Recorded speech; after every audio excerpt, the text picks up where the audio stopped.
নমস্কার বন্ধুরা, দেখুন আজ অ্যালোভেরা গাছ বা অনেকে ঘৃতকুমারী গাছও বলে থাকেন, সেই গাছের পরিচর্যা করে দেখাবো যাতে আপনারা তাড়াতাড়ি এই গাছ থেকে ফুল দেখতে পারেন। যারা এই গাছ থেকে তাড়াতাড়ি ফুল দেখতে চান যে কিভাবে ফুলটি ফোটে, কিভাবে ফুলটি হয় অ্যালোভেরা গাছে, সেই ফুল দেখতে চাইলে এইভাবে পরিচর্যা করতে হবে। দেখুন চারা গাছ দুটো ছিলাম, চারা গাছ তুলে নিয়েছি, কারণ চারা গাছ যদি থাকে গাছটিতে তাড়াতাড়ি ফুল দেবে না, দেরি হবে। তার কারণে দেখুন চারা গাছগুলো তুলে নিলাম, ভালো করে গাছের গোড়াটা পরিষ্কার করে নিচ্ছি। নিয়ে এই যে ডাঁটার শুগুলো শুকিয়ে গেছে, যতটা ডাঁটা আমি সেই ডাঁটাগুলোকে কেটে দেবো কাঁচি দিয়ে। এই গাছটি খুবই উপকারী, প্রত্যেকটা বাড়িতে এই গাছটি রাখা দরকার।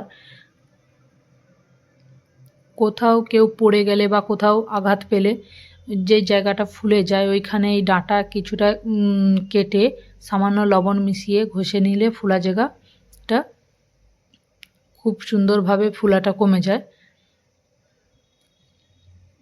দেখুন এই গাছটিতে যেই সারগুলো দেবো, ইউরিয়া, সামান্য নিমখোল, শিমকুচি, লাল পটাশ।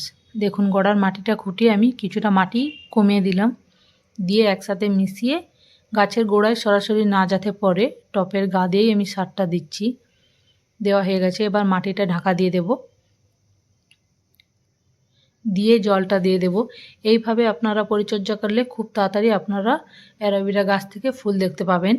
ভিডিওটি যদি ভালো লেগে থাকে লাইক এবং সাবস্ক্রাইব করে দেবেন। আর দেখুন দুটো চারা গাছ যে তুলেছিলাম সেই দুটোকে আর একটি টপের মধ্যে আমি বসিয়ে দিলাম। এই দুটো বড় হলে আবার এই দুটোকেও আলাদা আলাদাভাবে বসাতে হবে।